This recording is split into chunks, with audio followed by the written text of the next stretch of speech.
Ever since my childhood self traumatically learned that my parents' swingers club had nothing to do with golf, I've had a complicated relationship with secrets. But today I'm going to reveal a secret pattern that is hidden in the middle of the guitar strings that you're never ever going to forget. This is all part of my quest to teach scales in a different way that isn't boring, you'll actually remember. And again, super simple pattern. We're going to do it in the key of C major, the key of A minor, and it's really just going to sound like this.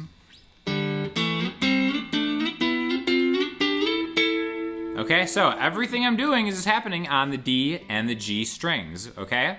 Now, instead of playing one note at a time, we're playing two notes at a time. These are called double stops. And again, two at a time, just as the good Lord intended it, Mom.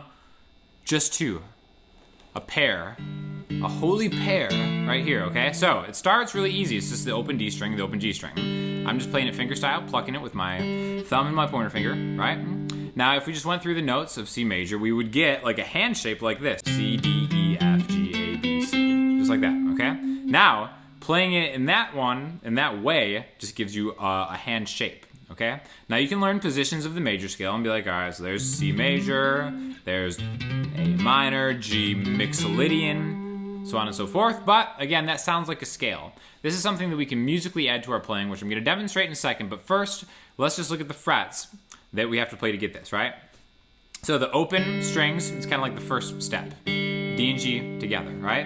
Then we're gonna go to the second fret, to the fifth fret. I'm gonna use the same finger for all these. Now again, which finger you use is gonna be contextual eventually, but we're just gonna use one finger, pointer finger, just to kind of make it a little bit easier to remember right now. So open, 2, 5, 7. All right, now if you've learned pentatonic stuff like A minor pentatonic, that's where these notes come from, okay? Again, this pattern is always gonna exist in a key and we can move it around, which I'll show you later, but open, 2, 5, 7. Now, we're in C's position, right? If you look at that, so 9 and 10, and that'll get us all the way back to open. Open, 2, 5, 7, 8, 9, 12, which is the octave of open, and then it sounds kind of good to end right there if you want, right? So, all right, now you can think of these as intervals, like wherever we start, you know, a whole step from there, we can go a whole step and a half step from there, 3 frets, whole step from there, whole, half, whole, and continue on. And we're getting the majority of the notes in that scale. Now, if we were to talk about the actual notes that we're playing, there is one spot that we're kind of skipping right here, because again, if we played the notes in the key of C starting on a G, G, A, B, C, D, E, F. So there's this little spot right here that we're skipping over, but again, that's not the most pleasant sounding, you know, diminished quality right there, and we kind of have to compensate for the offset diagonal note right here. So just like that. Instead of doing them all in a row, maybe just kind of focus on just those.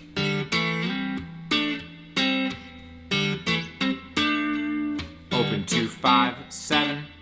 Now if you kind of pair these with chord voicings, right, like one of my favorite chords in this key is A minor 7 right here. You can really kind of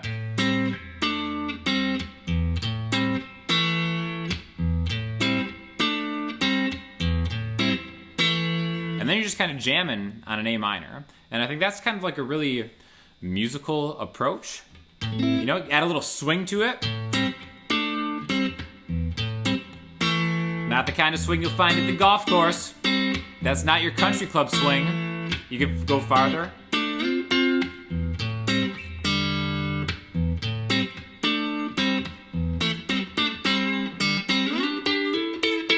And again, that's all just from using this kind of formula, this super secret hidden formula, and then kind of just mess around, because once you get the pattern and the intervals and the spaces ingrained in your head, your ear will kind of guide the way the rest of the way.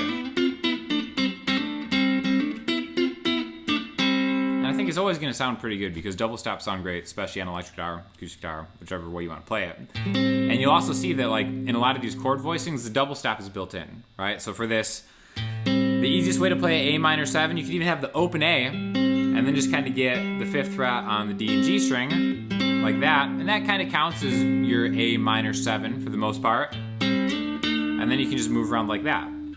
If you really want something to be kind of accentuated on that A minor chord to give it a minor feeling, you can actually just hit the open A string and then play that same kind of interval run in between. So if we did it like that, it would be open A,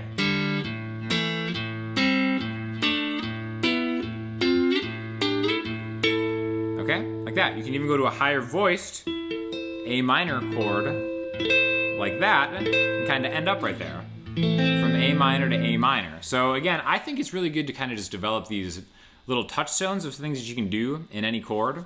Maybe even instead of learning it from the open 2, 5, 7, 8, 9, or 9, 10, 12, 14 frets, learn them in relation to something like a midpoint, where that A minor chord is. So then you can kind of like take this and then branch off either way, higher,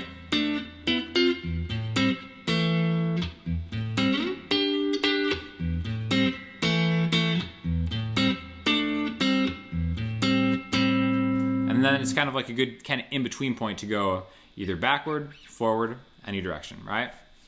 So now that we know that, we can kind of do this in any key. You can even kind of take this off of a chord.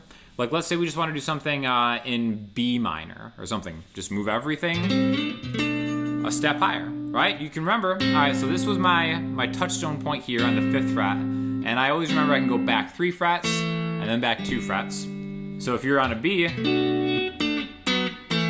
the same thing. B, back 3 frets, back 2 frets. And then once you start making those connections, you can be like, all right, well, in this key, whatever key this is, we could be like, there's B minor.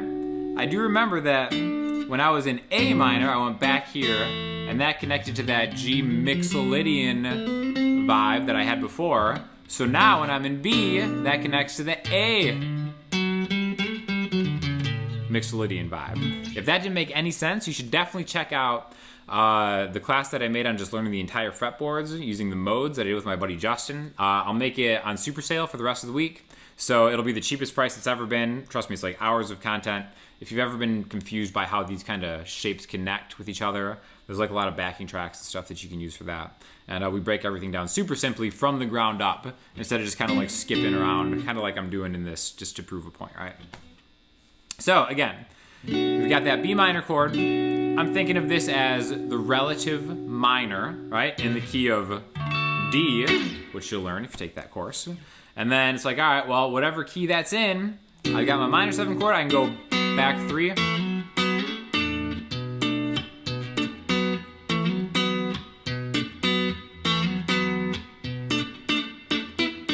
And then just kind of jumping around from there, okay? So again, I really think it's super smart to just learn one key and all their positions first. Usually A minor, C major is the one that everybody uses. So it's one you should probably learn first because there are so many songs that are in that. And it's just really easy to move on because again, that kind of midway point that you'll find in that pentatonic thing is right in the middle, smack dab in the middle of the guitar. So instead of just kind of working your way through it, you have a middle point touchstone that you can go forward with different licks. You can go backwards with kind of different double stops. I've taught these in other videos I can link you to in the description as well. And then it just makes everything so much easier, right? So, trying to really demystify some of this stuff, make it less complicated, unlike my childhood feelings for those woebegone parties that have scarred me for life. And hopefully I can pass along some of that to the next, more innocent generation. So thanks for checking out this lesson. If you have any questions or comments, hit me up in the comment section, Instagram, Twitter, the website, Patreon, and I will talk to you all soon. Thanks so much.